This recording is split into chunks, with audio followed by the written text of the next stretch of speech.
Buenas noches, hermanos. Dios les bendiga. Nuevamente les saludo en el nombre de nuestro Señor Jesucristo y damos gracias a Dios por permitirnos nuevamente compartir la palabra del Señor. Y hoy vamos a meditar la palabra de Dios en Hechos capítulo 13, versículo 13 al 39. Esto es el proceso de cómo llegó el Evangelio. Entonces aquí vemos algunas cosas importantes que sucedieron, lo que Dios hizo con su pueblo. Dice allí en el versículo 17, dice el versículo 17, después de que Pablo y Bernabé empezaron a ir a recorrer los pueblos, las ciudades, para llevar el Evangelio a diferentes lugares. Y también dice que llevaron a Bernabé, a Juan, pero Juan se apartó en el camino, dice allí, llegando allí en Panfilia, allí Juan se regresó a Jerusalén. Y bueno, llegaron allí en un lugar, dice allí, Antioquía de Pisidia, y allí entraron a una sinagoga, y allí se sentaron a escuchar la lectura y los profetas, pero siempre había una oportunidad de que ellos pudieran compartir como visitantes. Entonces el rabino, el líder de la sinagoga, pues él les invitó a que pudieran compartir algo, si algo tenían que decir. Dice allí el versículo 15, varones hermanos, si tenéis alguna palabra de exhortación para el pueblo, hablad. Entonces Pablo, levantándose, dice, dio la señal de que todos se callaran y escucharan, y entonces les dice, varones israelitas y los que teméis a Dios, oíd. Versículo 17 que yo le decía, dice, el Dios de este pueblo de Israel escogió a nuestros padres y enalteció al pueblo, siendo ellos extranjeros en tierra de Egipto, y con brazo levantado los sacó de ella. La primera cosa que encontramos aquí, tres cosas, lo que Dios hizo con su pueblo que había escogido, dice, enalteció. Cuando el pueblo estaba en una situación de esclavitud, y cuando el pueblo de Egipto dominaba a este pueblo y le hacía trabajar duramente, entonces Dios intervino y sacó a este pueblo de la esclavitud, y entonces con grandes cosas, con grandes maravillas, con grandes milagros, dice allí, levantando, con brazo levantado, ¿no? Con fortaleza lo sacó de allí. Y entonces dice, así es como Dios manifestó al mundo que Dios es un Dios todopoderoso y que su pueblo, siendo extranjero, esclavizado, lo sacó de allí, cuando ningún poder humano pudo haberlo hecho.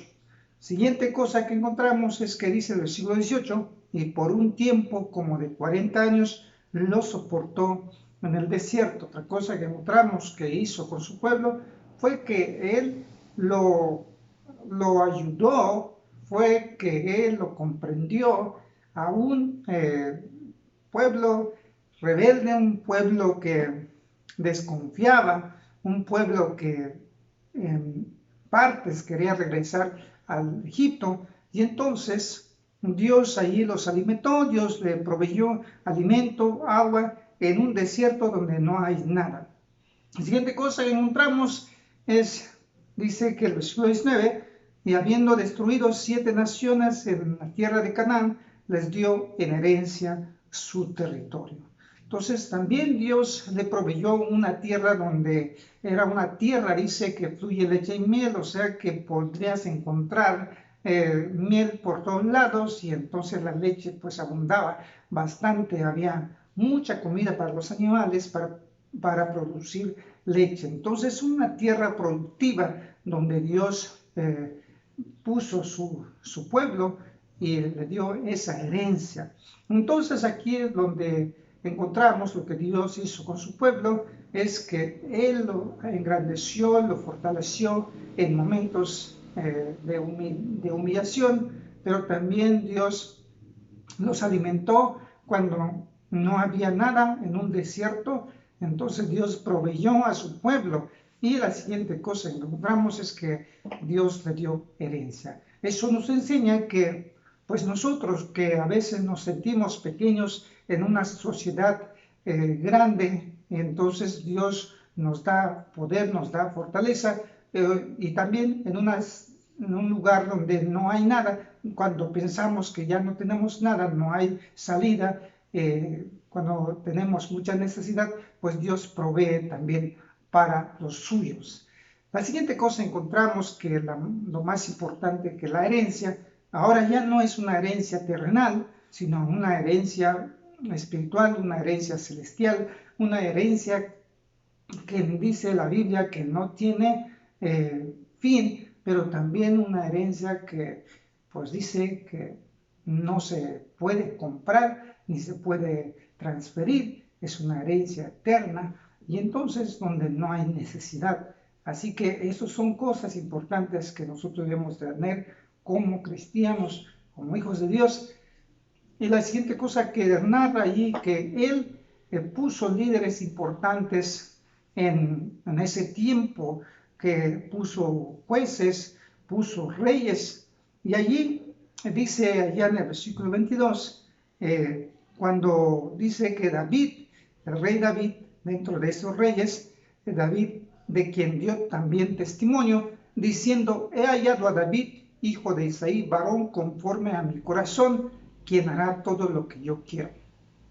Bueno, este rey David, que a lo mejor no pudiéramos coincidir con esta expresión de que Dios vio en David a un hombre varón conforme a su corazón, cuando nosotros vemos que David fue un rey que se equivocó, un rey que tuvo muchos pecados, y la palabra dice conforme a mi corazón, está diciendo que hará conforme a lo deseado. Entonces, aunque David se aparece allí lleno de pecados cometidos, y entonces vemos que en cada pecado de David se arrepintió, aprendió de cada error, escuchó también a sus enemigos que nos perseguían, supo cómo enfrentarlo, no abusó de su autoridad, siempre fue esperando en la voluntad de Dios. Aquí dice otra cosa que vemos es que él escuchó al profeta de Dios cuando en su momento le hizo ver su pecado y él atentamente escuchó la voz de Dios.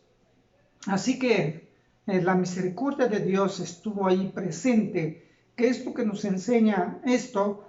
Es que realmente lo que encontramos en David, lo que Dios está expresando es que está diciendo que realmente eso es lo que Dios esperó de un hombre o de todos los hombres, de todas las personas como David, que David siendo humano, siendo pecador, pues él se arrepintió y se arrepintió de corazón. O sea que él cometió pecado, pero no volvió a cometer los mismos pecados, sino que él trataba de salir adelante, de abandonarlo, pero obviamente cometió otros pecados, pero lo mismo, él se arrepentía de todo corazón y por eso es como dice esta expresión, esa es la persona que debe ser, una persona que reconozca sus faltas, una persona que reconozca sus pecados, se arrepienta y se aleje de ella. Entonces, eso es lo más importante de esto. Pero aquí, la siguiente cosa que encontramos aquí es que este texto dice que la descendencia de David vendría el Cristo que da la salvación. Y eso es lo más importante que encontramos. Aquí dice el versículo 23, la descendencia de David, conforme a la promesa de Dios, levantó a Jesús por Salvador a Israel.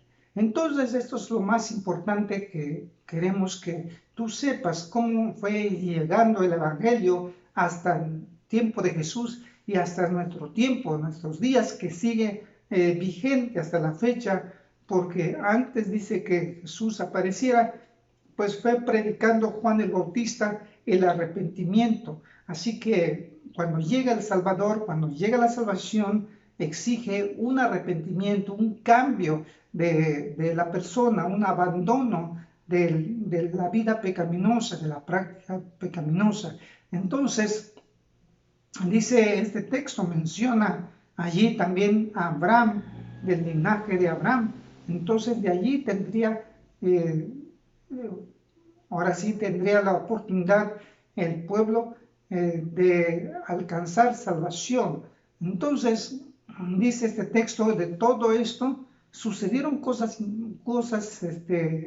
interesantes o sobresalientes en el versículo 29, que cuando los gobernantes, como en el pueblo de Israel, en el pueblo judío, en Jerusalén, pues se cumplieron todas las profecías que habían sido enviados a los profetas, y entonces allí se cumplieron todas las profecías, porque aún dice que los habitantes de Jerusalén habían encontrado a Jesús inocente, pero aún así no se dieron cuenta, no tomaron esa decisión de soltarlo, sino que lo condenaron. Pero dice que eso es parte del cumplimiento de las profecías. Sin embargo, eso no quiere decir que por ser parte del cumplimiento de la profecía de aquellos que intervinieron condenándolo, pues sean inocentes, porque también encontramos un texto que habla de Jesús y Judas, quien traicionó, quien entregó a Jesús, que también parte de la profecía, pero dice Jesús que mejor no hubiera nacido ese hombre quien le entregaba. O sea, quiere decir que no es que pues es parte de la profecía y seas inocente, sino que las personas que participaron en eso en realidad hicieron mal, condenándolo. Sin embargo, dice el versículo siguiente, el versículo 32, ahora Pablo entra a lo que realmente él está haciendo. Entonces, desde el versículo 31, del 30 en adelante, dice, mas Dios le levantó de los muertos, Jesús, y él se apareció durante muchos días a los que habían subido juntamente con él de Galilea en Jerusalén, los cuales ahora son sus testigos ante el pueblo, y nosotros también os anunciamos el evangelio de aquella promesa hecha a nuestros padres, la cual Dios ha cumplido a los hijos de ellos, a nosotros, resucitando a Jesús, como está escrito también en el Salmo 2, mi hijo eres tú, y yo te he engendrado hoy. Y en cuanto a lo que levantó de los muertos para nunca más volver a corrupción, lo dijo así, os daré las misericordias fieles de David. Por lo tanto, entonces, lo que está diciendo este pasaje es que lo más importante del mensaje de hoy es que nosotros, como cristianos, como creyentes, como verdaderos creyentes, predicamos, testificamos, hablamos de Cristo y hablamos a las personas que no conocen de esa salvación, porque mis hermanos y amigos, vienen días muy difíciles, días muy complicados, la cual las personas deben estar preparados para que cuando suceden estas cosas, pues tengan salvación. Hay muchas personas en este tiempo que están preocupadas, hay muchas personas que no saben a dónde van a ir, hay personas que están muriendo sin saber a dónde van. Por eso la pregunta es, si tú sabes a dónde vas.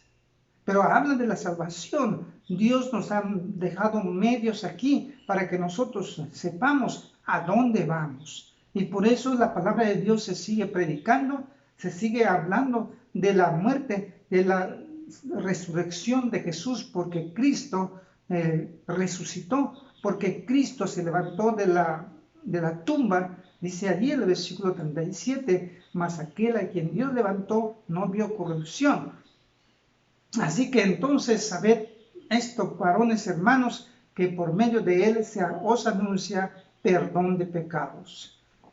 Dios ha puesto aquí en este mundo para que las personas puedan darse cuenta de su pecado y las personas puedan arrepentirse y crean en Jesucristo y tengan salvación. Pero lo más importante es esto, que usted entienda y decida entregarse a Cristo, porque entonces, mis hermanos y amigos, usted sabrá para dónde ir. Pero aquí, lo importante aquí, que la palabra de Dios está diciendo que hay un Salvador, que hay un perdón de pecados, pero que eso exige arrepentimiento. Arrepentimiento para con Dios.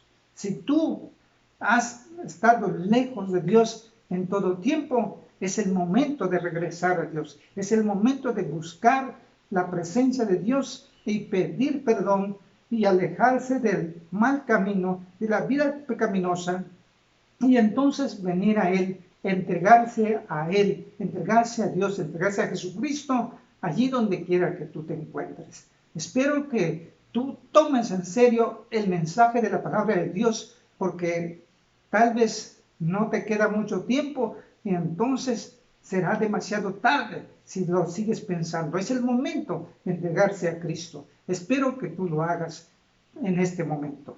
Quiero orar por ti. Oramos. Gracias, buen Dios, gracias Padre por tu palabra, gracias por tu bendición, te alabamos y te bendecimos. Gracias por todas las maravillas, todas las cosas que has hecho en la historia. Solo queremos rogarte, Señor, que tú dirijas nuestra vida, que nos guíes, Señor, y que guíes a estas personas que escuchen tu palabra y que se entregan completamente a ti, Señor. Que no estén vagando, que no estén pensando, que no estén alejados, sino que al contrario se acerquen más a ti en tiempos como estos, en tiempos difíciles. Te lo rogamos, oh buen Dios, salva a aquellos a quien tú veas arrepentimiento. Perdónale a aquellos que están reconociendo sus pecados. Límpialos, Señor, y sálvalos. Dale la salvación, dale la herencia de vida eterna. Te lo suplico en Cristo Jesús, Hijo amado. Amén. Bueno, mis hermanos, pues Dios les bendiga. Nosotros aquí les seguimos esperando, aquí en la Iglesia Bautista Monte de los Olivos. Dios les bendiga.